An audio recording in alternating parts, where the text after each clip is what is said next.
All right, so a lot to talk about today, and I want to start with an announcement that Mark made earlier this year, which was that Facebook was going to move to a privacy-focused vision of the future. Your core product right now is a public-facing feed, and Boz, you make hardware. So where do the two of you fit into this private future of Facebook? You want me to start? Sure. Hi. So I think when people think about Instagram, they often think about feed because it's the heart of the experience. It's where we started. But there's also obviously stories, which is growing very, very quickly. And what people don't often think about is messaging. Direct is actually driving a lot of our growth. So the way we think about it at Instagram is that there's a range of experiences, from the most public, me posting something for everybody to see that will be on my profile for forever, right, to the most private, which is a conversation between just two people and messaging. And so certain types of expression make more sense on the feed side, and certain make more sense on the private side. And we want to build a range of tools to enable all of that. All right, what about hardware?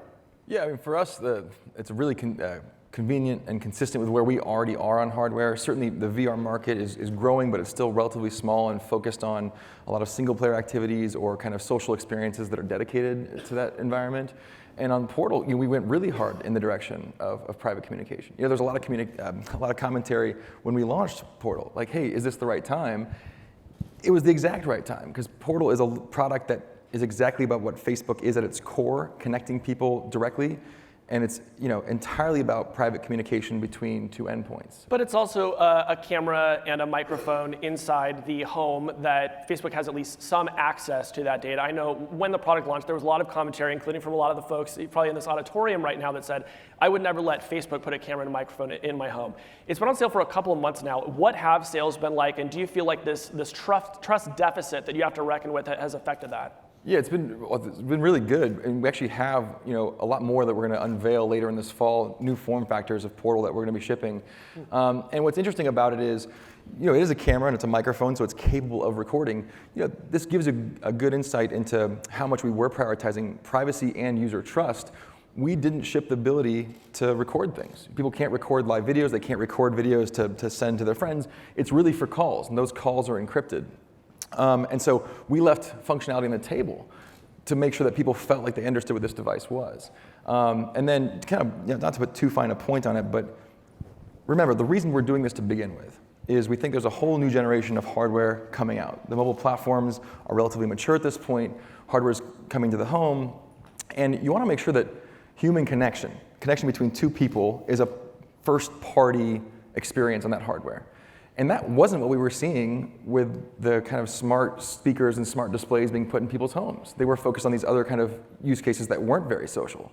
And so not only am I happy with what Portal's done on its own rights and what the product is, but also what you're seeing now in the industry is smart screen manufacturers are adding cameras. They're refocusing on the ability to make calls and connect with people. When they were a year ago, they were going the other direction. Right. They were taking that stuff out. So I think we've had a really outsized impact for just being just a few months in. How many have you sold?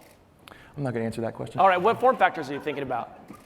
Well, we're going to announce those in the fall. Okay, all right, fair enough. I think they're very exciting. What about Quest? You also made like a VR console. It just launched. I played around with it a couple days ago. It is really fun. I enjoyed it. What were you playing when you threw? I was playing Beat Saber, which is a game where you have two lightsabers and you attack flying blocks. And is it true that you threw the controller? That is true. I did not follow the safety instructions. I did not use the wrist strap, and so that's a life hack for all of you in the audience. But talk to us about, why did Facebook make a video game console? Yeah, virtual reality is really exciting for us. If you think about the history of Facebook, it's always been about human connection, connecting people, and arguably connecting people as broadly as possible. Even over like the finest filament of connectivity, people can connect to each other through Facebook. And VR actually is an opportunity to go deeper. Like, you could have a really meaningful experience with somebody else who isn't there. The mission of my organization is to make sure people feel together anytime, anywhere. So when you can't be together, is there something we can do that can give you that sense of shared experience? And virtual reality offers an unparalleled opportunity for that. It's very early, and we kind of feel like with the Quest in particular, we just rounded out the first generation of virtual reality. You don't need a PC, you don't have a bunch of other wires. It's self-contained, you've got your hands, you've got this feeling that you're actually in a place. And it's very exciting, actually. We, just in the first 2 weeks since the Quest has been available, we've already seen $5 million in content sales.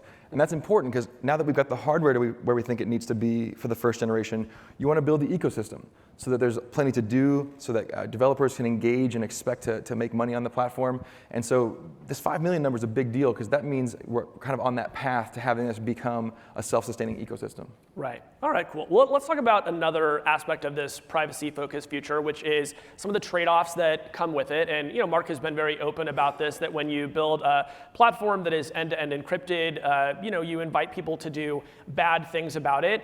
A question that people are wanting me to ask you to on Twitter today is, when Facebook leans into a decision like this, how does it think through the unintended consequences? Is there a formal process for trying to evaluate what is going to happen as you maybe move into more encrypted products? So I'd say maybe not a formal process, but a series of very passionate, heated debates. One of the things that we don't talk about enough, I think, in general, is the tensions that arise. So there's a real tension between privacy and safety. The more data you have access to, the more you can keep people safe. You can identify bad actors of all sorts, but the less private everyone is, and vice versa. And so we put a stake in the ground and said we believed that messaging, the most private of communication media, that really should be encrypted. It should be absolutely private. And that was going to take time to build, yes, but it's also going to take time for us to rethink all of our different work around safety and integrity to work and be effective in a encrypted environment. And so it'll take time, but that is the main tension, and that was we talked about other things as well, but that was the primary topic of conversation. And even within privacy, there's tension. Some people, when they say privacy, they really mean privacy from other people. That's kind of how you think of Facebook privacy historically. Some people mean private from the government. Some people mean private from corporations. Some people even mean private from processing on the device. And those things have very different recourses depending on what you care about. If you care about privacy from the government, you're probably not that well aligned with people who are lobbying the government to do privacy regulation. So I think this is a really, some of these issues get tied up behind big words like privacy or safety, but they're actually exploded out into 10 or 20 different actually subcategories that don't all align. So which of those categories, which kind of privacy is the most important to Facebook? Historically, privacy for Facebook, going back to the 2008 period, was about privacy that people's control over their data and who was able to see it. And I would literally think that was the entire privacy conversation as an industry 10 years ago. We've really come a long way, and that's actually good news. We don't have good answers yet. This is a global conversation on privacy. It's playing out not just in the US, it's playing out in Europe, it's playing out in Asia. And so for me, I don't know that any one of those things is more important. It depends on who you are. Right. If you're in a country where your government is a greater threat to your personal safety than other forms of harm, that probably is the more important part of privacy. If you're in a more developed country where you're concerned much more about safety as it relates to terrorism or child endangerment, then you take a different stance. So I do think there's an entire global conversation that's not going to have one answer of what's the one most important thing. Right. Okay, so some of these downsides are obvious, but I know, Adam, we were talking, and you think there is an upside. You said that you think there are sort of some new products that you can build around sharing and messaging that maybe take advantage of some of these features. What are you getting excited to build at Instagram? So if you look at the range of things people do on Instagram, we talked a bit before about feed, about stories, and about messaging. All the growth right now, really, in most of the world is in stories and it is in messaging. And we think this is just a sign that there is this paradigm shift, which is as important as the shift to mobile, towards more private forms of communication for a whole bunch of different reasons. And as Boz alluded to, the motivations range depending on where you are in the world. But we're seeing more and more that it's sort of a demand. And stories, for instance, we talk a lot about ephemerality. People always think about stories, they say, oh, they're only around for 24 hours. It's also a people-first model. You decide who you want to look at before you actually start to watch stories, which allows people to not worry so much about bothering their friends. But even more important, the actual conversations that come from stories are all private because they're messages themselves. You're not arguing about or looking at how many likes you have or having a comment argument out in public. And so that is just a more private conversation by nature. And then messaging obviously is the most private. And what Instagram messaging I think is great at, we use the jobs to be done framework a lot. We're not hired usually for utility messaging. You and I trying to coordinate maybe going out for a dinner or whatever it might be. It's about conversation starters. It's about having an excuse to talk to someone, because maybe you just switch high schools, or maybe you're single and you're interested in someone. You start conversations from feed or from stories, and then you have talk about everything else. You talk about life. The vast majority of messages on Instagram aren't story replies or reshares from feed, but they do make the majority of conversation starters. And so there's a lot we think we can do in that space. Yeah. But there's a lot we think we can, particularly for young people. You said if you're single, does that mean that Instagram's maybe thinking about like Instagram dating? No. Okay. Some people say it's already like one of the better dating apps out there. Well, here's the thing. I think we get hired for jobs like dating a lot without actually building products necessarily for them. Right. One thing is, interesting. We see sometimes high schools will use Instagram for events. So you'll create a Finsta or a second account. You'll create it for an event. It'll be private, so you get to approve every follower. And basically, you send out a bunch of invites, and people actually ask, and then you basically create an invite list. That is a pretty hacky way of doing what Facebook does pretty well. But it works. It works for certain groups of people, usually teenagers. Yeah. And that's great. We don't think there's like an issue with that. If people are finding different ways to hack the experience to give them what they need, we're all for it. Right. So something I still am struggling to understand is if there is this big shift into private messaging, what that means for the newsfeed, which is, remains Facebook's biggest moneymaker. You used to run the newsfeed. What's the case for the newsfeed still being vital in like 3 years?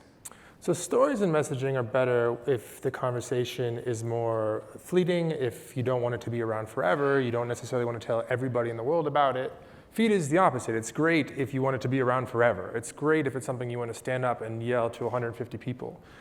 Maybe you just switched jobs, or maybe you had a kid, or maybe you just graduated, whatever it might be.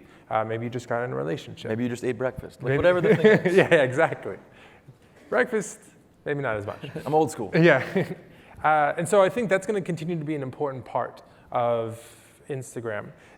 People come to Instagram to be with their close friends, whether that is in feed or stories and messaging. They stay to be inspired by the world around them. And feed, I think, is going to be for the highlights on both. It's going to be the highlights, the best of the best from your friends and also from your interests, be them music or entertainment, food, fashion, travel, whatever it might be. Right, but your expectation is people will maybe look at it less over time because they're going to be spending more time in messages. Certainly as a percentage of the overall time people spend on Instagram. Okay. We're seeing that the growth is being driven elsewhere. All right, so Facebook has proposed this privacy-focused future. Others have proposed a future where Facebook is broken up into its constituent parts. So what? Yeah, I know. A wild idea. Some of the reasoning people give, the argument is that it could encourage competition if there were sort of more little laboratories of ideas to try things out. That maybe frankly some other companies would just be better at handling some of the challenges that y'all have had. And then still other people just say that you would make a really great CEO of a public company. Oh, there it is. So why don't we just break up Facebook and see how it works? Just as an experiment? Yeah, I mean... Just like run it for a month right, and then decide if exactly. you want to pull it back? Do an A/B test. That's not how they work. That's how that works. All right. So I will answer your question. What's your case for keeping it together? Why is it good if it's big and giant? Personally, if we split it up, it might make a lot of my life easier, and it would probably be very beneficial for me as an individual, but I just think it's a terrible idea. I think it depends on what problem you're trying to solve. If you're trying to solve election integrity, if you're trying to approach content issues like hate speech, and you split us up, it would just make it exponentially more difficult, particularly for us on Instagram, to keep people safe. Right now, there are more people who work on integrity and safety issues at Facebook than anybody who works on Instagram. So when I joined Instagram, it was May of last year, as the head of product, I promised everybody at Instagram that I was not going to advocate for any major changes. I was just going to be a sponge for a number of months and try to learn the ropes. And the one place where I broke that promise was on safety and integrity, because when I dug into the details, in far too many areas, we were rolling our own solutions as opposed to leveraging those from the much larger teams at Facebook. And so I broke that promise. It actually upset a lot of people, but it was by far the most responsible way to address that responsibility. So if you just split us up, you would cut that off, it would make those problems way more difficult. So I just think that the thing is, you're talking about the split up, the question is, there are problems, there are many different problems. It's not like we don't have room to improve. But I think you have to be really clear about what problem you're trying to solve and why this will actually help. To me, I just sort of hear a circular logic in like we are now so big that only we can solve our own problems. Well, I don't think it's that. I think anytime one of the things that's interesting is when you start a new network. At first maybe there is some period of time where the content is all reviewable. Like the content can be reviewed. When Facebook is just in the Harvard At some point, it's like, okay, and by the way, it raises major privacy concerns, like should we be hiring a human to review all content? What if content actually is more encrypted and less available? But let's set that aside for a second. At some point, you cross that threshold, and now like your content is not fundamentally reviewable. And the bigger you get, the more attractive you are as a target to people who would abuse it, but also the more resources you have to fight those targets. When you were workshopping this question on Twitter earlier, I saw Josh had a good answer, which was, yeah, you take Instagram and Facebook apart. You have the same attack surfaces. They just now aren't able to share and combine data. So this isn't circular logic. This is an economy of scale. This is about the ability for a company to invest really massively in a space. And I really do think, look, we're behind on this. We are behind on this. The last year and a half has been exactly as humbling as it needed. We should have been here way sooner. But we believe these are solvable problems. They're hard problems, they're solvable problems. We're on a path to doing that, both internally in terms of the investment and also working with regulators to try to put regulation in place around things like content and misinformation and election integrity and data portability and privacy. And I believe these are solvable problems. You certainly don't get yourself any closer to solving them by splitting up the teams and giving each team proportionally fewer resources to deal with. Right. Let me see if I can ask the question in a different way. I wonder what to you is the best evidence that Facebook, at its current size, at this very large size, is a net positive for the world. Right? Like when I write about these platforms, to me, I feel like I'm always just writing about unintended consequences, just stuff you didn't see coming. And the reason, to my mind, that you don't see it coming is it's too big for you to even understand everything that's going on your platforms. So what is the counterbalance there? I'll start. I'm eager to, but you first. Okay, I'll go short, so then you can go after. I think that what gets written about are the mistakes, and that makes sense because essentially what we're dealing with is creating creating real accountability. It's not fun for us to be criticized, out in public, because we go home, we're people, our family asks us questions, and sometimes they're very clear on what they're upset about and why. But it's fundamentally a healthy thing. We're going through that sort of, accountability process. But that isn't most of what happens on any of these platforms. My brother lives in LA, he's a musician, he's also a film scorer. My sister's a furniture designer, she lives in Berlin. I use a couple of our services to keep in touch with them on a regular basis. Small businesses use us to reach customers and they can hire more people because of it. People use us to learn about the world around them. Maybe that's the world of news, but maybe that's travel or cooking or something else. We create an immense amount of, I really believe we create an immense amount of value in the world.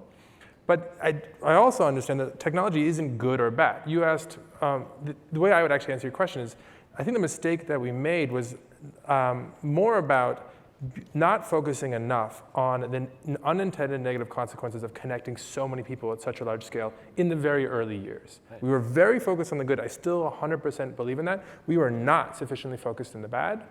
And social media specifically is a great amplifier. It can just raise awareness of a good issue or a bad issue. And so we need to do more to nurture and grow the good, but also more effectively address the bad. Boz, what's your case? Yeah, no, this is it. I mean, I think people use this product every day. They're not using it because of like habit. They're using it because it's creating real value. People have stories like Adam's about who they're connecting with, being close to their community. And I'm always a little surprised. I feel like if you go back to mid-90s, before any of this was a thing, and you ask people like, hey, like, what do you think is more valuable and more important in the world? Like getting your goods delivered in 2 days, having access to all the information, or like being closer with the people you care about. Like that third one feels like a fundamentally human good thing that we care about. However, so I believe in the value, and I believe people with their preferences and how they exhibit and how they use the systems are exhibiting that this is a valuable thing for them. None of that takes away from the very fair and valid criticism of our company about being Pollyannish coming into last year. You can't emphasize how dramatically we've shifted internally over the last year to try to get ahead of the issues and be more transparent, more open about those issues. We're not there yet. We're trying to have a conversation about it now. But I do believe they're solvable problems, even if they're hard problems. What do you make of the argument, which gets talked about a lot, that companies that have advertising-based business models in this space are just sort of doomed to create products that have bad incentives, and that Facebook would be better if we paid it a monthly subscription fee. Yeah, this is one of the pieces. I spent a long time at Facebook working on the ads business, and it costs us, if you want to be really raw capitalist about it, which is not, of course, how we try to approach our work or our business, but if you really wanted to be, it costs us way more to have any of this marginal content, any of this marginal behavior on the platform in terms of the investment that we're making, tens of thousands of people that we're hiring to review content, to put in place. That's just raw cost, and it far exceeds any top line benefit. So if you really were a ruthless capitalist, which we're not, you would actually have a much smaller, there's a laughter there. I'm going to dig into that with y'all in a second. Hold on to that thought. But if you actually really being ruthless, you would get rid of all speech that was even remotely objectionable, because that's just pure downside. That's what you would call red revenue. So in point of fact, and likewise, if you got rid of it, we've got good models of this. WhatsApp, we still have important investments that we're making in WhatsApp around misinformation. There's no advertising model driving that. And so I think it's a bit of a red herring. I think there's issues with advertising business models, then we should deal with those directly for what those issues are. But it has to be done with a total accounting, not just, hey, what are the benefits and time spent? What are the costs in terms of investment that you're outlaying? Right. And I haven't really seen that full-throated analysis done. Right. The other thing I add to that, the other thing is, we obviously believe in the value that we create. Some people don't. That's reasonable. We can always argue about that. But assuming that we create some value, it is, I think, something that we should be proud of, that we give that value out for free, right? Because you can use our service whether or not you use a $1,200 phone here in the States, or you live in Ecuador, or you live in Japan. It doesn't matter.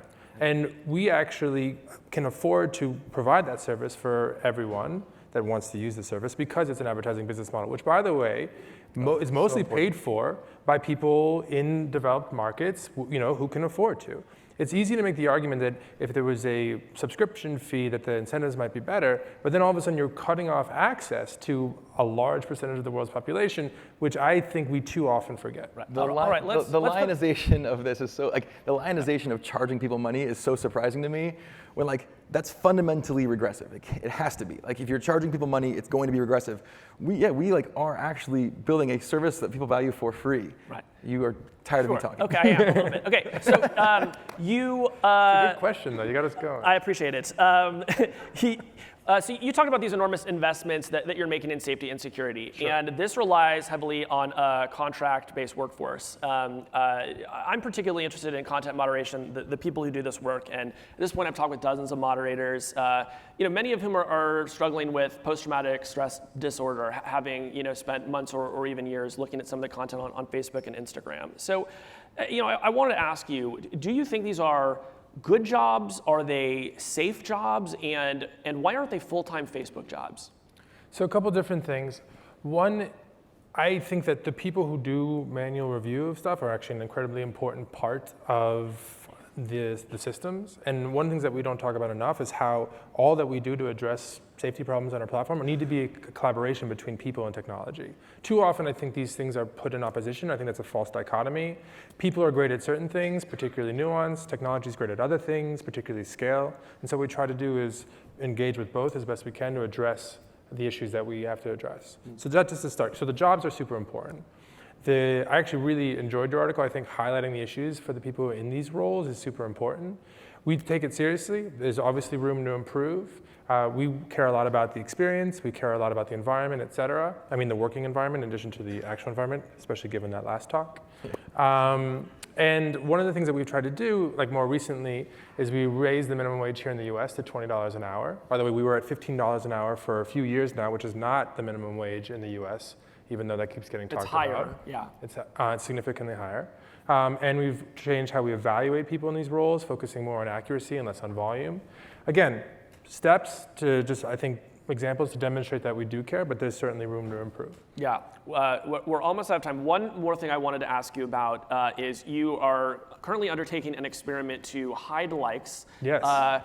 Why? And given that people can still like content, and presumably that data will still be informing how the platform works and feels, what is the point of hiding likes? And what are you learning? So you all have heard about this, I assume? Yes, maybe? They're No? very savvy. They Very subscribe to savvy. my newsletter. Yeah, he's reading your newsletter right now. Perfect. Yeah, there it is. He doesn't need to look up. These phones, they're addictive. Hey, Yeah. congratulations. Kara must look up to you as a real inspiration, launching her newsletter now. Yeah, she's biting my style, but I love Yeah. her. Yeah. So why are you doing this? Well, we don't want Instagram to be a pressurized environment. We want people to spend their time and their energy connecting with the people they care about and the interests that they care about, and likes can create that competitive dynamic. So what we're experimenting with, if you don't know, is just to make the accounts private. If you want to see how many likes are on your own piece of content, you can tap through and go see that. If you want to see how many likes are on someone else's piece of content, you can tap through and manually count it up if you have the time. We can't stop you from doing that. But the idea is that the small change might actually really change the tenor of the experience. Now, will it work or not? I don't know. We're launching the test right now. Early data has been really positive so far. I think one of the interesting challenges is how can we actually measure the effect on sentiment? Is it changing how people feel about the environment or Instagram as an experience? That will take time, and that is difficult to measure. But I'm still really bullish on it, and so I'm hoping that we can make it work. Cool. All right, let's take some questions from the audience. When you get up to that microphone, if you could please identify yourself, that would be very helpful. Let's go right here. Great. Hi, my name is David Samuel. I'm with Freestyle. Adam, this is a question for you. Cool. I have 6 kids, ages 10 through 16. All have been on Instagram since about 9 or 10. I live in the Bay Area. Instagram is a primary messaging platform for my kids. One question for the audience is how many people in the audience have kids younger than 13 on Instagram? Wow, there's got to be a few. I know this is graduation week. But all of these kids have registered with false ages, as they can't register for Instagram until they're 13. And I appreciate some of that direction is coming from Washington, D.C. So Instagram thinks my kids are 20 or 30 years old. My problem, my 10-year-old is now seeing ads kind of related to e-cigarettes, Juul, etc. It's really tragic. I pay YouTube for premium so my kids don't see Google ads. All right, let's get to the question. The question is how can my kids, and most of the kids who are on Instagram, experience the product without getting false or incorrect advertising to them, because there are many young kids under 13 on Instagram? That's my question. So I think it's a great question. I have a 3-year-old and a 1-year-old, so they're thankfully not old enough to even try, so I haven't been tested on this yet. But we do have under 13-year-olds on the platform, and that is not something that we want. Right. It's red revenue, to use an expression that Boz used before. It's something we need to do better at. How to do better at that is challenging, but essentially what we need to do is get better at identifying that is your youngest 10, is it a boy or a girl? I have, 9, 10, 11, 12, 13, 14, 15. But Your 9-year-old. but every By the kid way, is on Instagram. God bless. Yes, Amazing.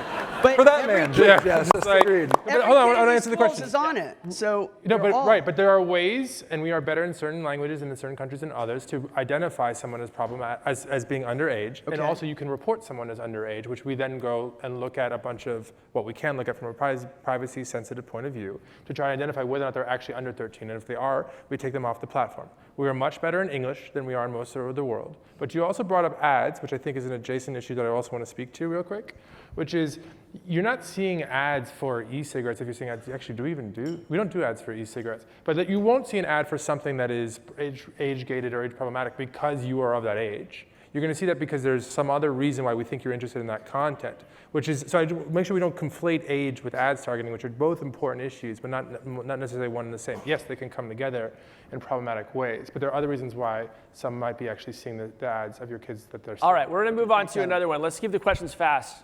Hi, I'm Sahir Zaveri, co-founder, CEO of King Children. We're actually part of the Gift Lounge. So we make 3D printed custom fit eyewear using AR. And my question is really about how you guys think about using AR and VR in kind of your traditional business lines, which are more social and gamified, versus using AR and VR to solve some more tangible problems that could not have been solved without using technologies like AR and VR. Yeah, we think both uses are important. I mean, certainly for augmented reality, you imagine a world where almost every screen or interface that we're interacting with today, things that we're paying hundreds or thousands of dollars for every couple of years, could be replaced with software. And it makes it much more accessible to a much broader range of people for the kind of the price of entry. Those are a little farther away. Those use cases that are really blending the physical and digital together are a little bit farther away just from a technological standpoint. In the more middle term, there's a tremendous opportunity, I think, to connect people to their work, connect people to each other in professional contexts with VR technology in particular in the near term, but also AR over the long term. There's a real unfortunate trend in the United States in particular. If you've followed Raj Chetty's work at Stanford, where social mobility is way down. When mobility goes down, access to jobs that are a good fit go way down. We're not only not taking advantage of the workforce that we have because they're geographically distributed, and that's a loss not just for those people, but also for us in terms of being employers. So I think there's a real opportunity to take augmented reality and virtual reality in the long term, this really kind of cool blended physical digital world. In the very near term, quite tangible, taking jobs that we have today, making them better through what is a real step forward in technology from an interactive platform. Great. Right there. Quick. Hi, Dylan Byers, NBC News. Question is for both of you, which is just about commerce and retail, which is, I'd love to know sort of what your ideal vision is for how you integrate retail and commerce into both the Instagram experience feed and story, and then also into the AR experience, and then also how you do that without sort of so cluttering the user experience that you end up sort of ruining the product. So I'll start. So a few different things. We are very focused on commerce right now on Instagram. We think there's a lot of organic activity happening on the platform. There's obviously businesses that sell on Instagram and brands. There are people who are interested in that content, and there are creators, and the economic engine behind the creator ecosystem is branded content. But we think there's a lot more room to improve. We think if we can thoughtfully connect the dots between all those involved, we can unlock a lot more value. We need to rank content better for people. By the way, Instagram is personalized, feed is personalized, so if you're interested in shopping, you should get shopping content in your feed, should you follow shopping-related accounts, and if Casey isn't, then he shouldn't. That's how we should try to address that and address the color issue. We also need to get creators better insights into what content is doing well and what's not. These people, this is their livelihood. They use Instagram to make a living. They don't want to bother people with content that they don't feel is authentic to their own personal brands. And then we need to get advertisers better measurement on the return on investment, because right now it's very, very little. So what I worry about is that there's some distortion in the market. I don't know exactly what it looks like, but we don't have healthy channels in each direction. But what I'd like to do is, if we can do all of that, we can work towards a world where people who are interested can discover products on Instagram and through the lens of people they look up to. Maybe you think someone dresses well. Maybe they have a similar skin tone, so you know that makeup that looks good on them will probably look good on you. We think that can be the future, or is a big part of the future of shopping. All right, I want to take one last question from... Oh, I crushed you, sorry. No, they're going to kill me, but I want to give one last question to Eli Patel. That was a very comprehensive answer. All right. It didn't cover augmented reality. Yeah, it's not super comprehensive. Casey has to pick me because I'm his boss. I'm sorry. There's also that. I would characterize your relationship with Apple as tense. Are you saying you It's would? complicated. You would? Was that a statement Yeah, or I think you would too. He said he would characterize. Oh, he would. Okay. It's complicated. They just took a pretty direct shot at you by launching Sign In with Apple and mandating that their developers use it if they have a Sign In with Facebook button. Do you perceive that as direct of a challenge as everyone else does? I think Facebook has a good relationship with the developers, and a lot of times when developers are trying to engage with us, whether it be for marketing or for the platform, they're engaging with us directly. I think we launched something significantly similar to that 3 or 4 years ago at F8, and it wasn't popular with the developers. And the reason it wasn't popular with developers is because developers use email address not just for the login, but also for a bunch of different parts of their workflows. So if you ever use an app, and then you go and see a bunch of ads for an app that you've already installed, that developer probably doesn't have your email address. If they had your email address, they could save a little money, and you could save yourself an ad that isn't actually relevant to you because you're already a consumer. And so the real question, I think, is what developers do and how that affects consumers. My sense is that for developers, they get a lot of value in their entire chain of acquiring consumers and re-engaging them by virtue of having access to that email address. They were not interested in a product like this 3 or 4 years ago. Maybe things have changed, maybe they have. Maybe the convenience and the efficiency will be good enough finally that it's actually worth it for them. Or alternatively, maybe they'll just roll their own and we'll have a bigger security, privacy kind of sprawl. That's a possibility as well. So I don't know, I think for us, we feel pretty confident about the relationship we have with developers, and I think it'll be interesting to see how it plays out for Apple as it rolls out. All right, thanks very much. Please give a round of applause to Adam and Boz.